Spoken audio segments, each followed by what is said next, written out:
Maximus Analysis here for June 15th, 2016.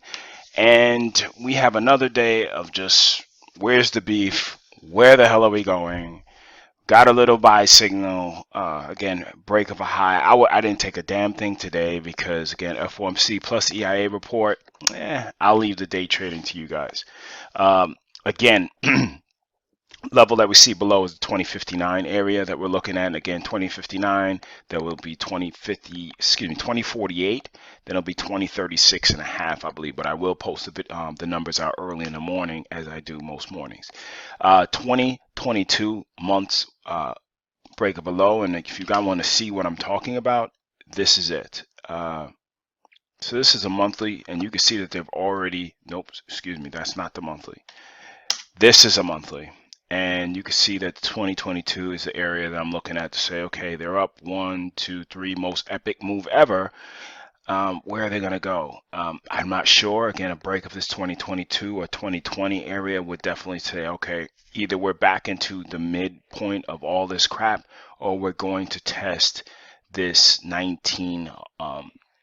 basically 1950 area. And if they break that and test this for the fourth time, I don't think they're going to hold up too well at all.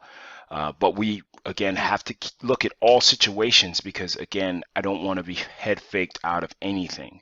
I don't know if this is a false break reversal. Again, a break of this low, which corresponds with, of course, the monthly low, would give us some type of verification that we are headed back to this no man's. I can't believe I'm talking about 2080 area. And if you guys been watching me, trust me, it's not something I wish I would talk about as frequently as I do, but it's still relevant. We got to keep it on the thing because you have to be prepared for both sides. Again, they have an epic squeeze your face rally again, which, wow, you know, if they had another one, we're in some type of super bull market. You have to be prepared. You have to have some levels to say, okay, if they get above that, we need to know. You also have some levels on the stop side. You just have to be mature and be able to not only, you don't want to be surprised. Again, you don't want to have your whole thing betting on one side of the market, and then when the other thing happens, you're completely obliterated from your account or your confidence because you didn't at least take into account, shouldn't have said account twice, that there's another side to the coin that you have to be prepared for. And that's what this is all about. NQ. On the weekly time frame, again, it's really getting to where you're like, which side am I going to? Just choppy sideways range. And again, this would be something more of like some people might say a bull pennant. Again, I would use the flagpole as right here. So let me show you guys. The flagpole will be right here, and then you can basically look at the pennant from here. Not sure, not really sure. Again, we know what lows need to hold. Again, that 42.53 area needs to hold, and we'll continue to look from there. YM, we're right back to where we said we didn't want to be. We didn't want to be back at the bottom of this chop. We wanted them to come up and break above it, and you see where I got this, and it's been relevant. It's been relevant. I'm keeping it up here because this is what needs to be talked about and not talked about by many. Again, I know I don't have a ton of subscribers compared to some other YouTube guys, but these, people will tell you about these moving averages and stuff like that. The moving averages, when it's sideways like this for a time frame like this on the weekly, are not going to really give you a specific edge. You still have to understand the moving averages are derived from price. So understand price first, make your assessment, then add the moving averages to say, okay, you understand what trend is. You're looking for the proper trade and stuff like that. Because if you don't, you get caught out there.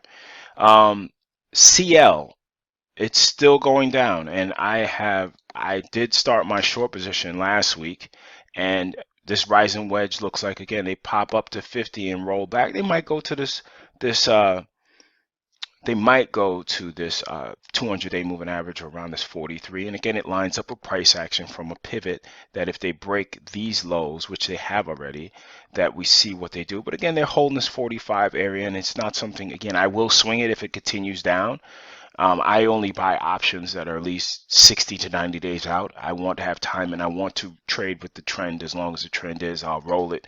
This is stuff we could discuss if you have any questions about that stuff, because again, I'm a person, I'm looking to hold stuff within 3 to 5, 6 weeks and longer. I don't want to day trade. I don't want to be looking, if I have a job, I don't want to be looking at my damn, computer tucked away. I don't want to have my phone underneath a conference room table. I want to trade the trends. That's why I make sure I look at it. And if you like doing that, just email me, because I will start giving out some newsletters and stuff like that, and I will email them to you. You just can you can email me at MaximusAnalysis@gmail.com, and I will send you some of my weekly newsletters. And I send them out to some folks. I do some stuff with some hedge funds, small hedge fund here, nothing crazy. But let me know if this is something that interests you. Let's go and look at some of the daily names. And again, Amazon we need to see this level hold, the 700 level hold. Again, they still have the higher lows, which we are showing here. That, look at the pivot, higher low, higher low. What we don't like is that it's starting to get the trend is starting to become a little tired, meaning that they're not layering above a previous high. The low like this layered a previous high. The low like this, there's even a gap between it, made it even a little stronger. So that's what we want to watch with this name. And again, we want to look on the weekly as well to say, okay, where are we getting? Because we're right above this previous level, which we want to mark out right here. We'll mark it out right here that they need to hold above. And right now the volume is starting to wane. So again, I would be a little cautious, of course, initiating right here. I don't trade breakouts. They're just, to me, something that I just don't trade. Looking at some other names today, you see that Tesla again, they have their sell signal, and this candle still open. We want to see if they're going to go back and test this 200 level. Priceline actually reversed a lot of its stuff today, and you'll probably see it better on the daily time frame. And want to see if they're going to hold this 1300 level. This 1299, 1300 level is something to be watched. So again, let's see what happens, and we'll take it from there.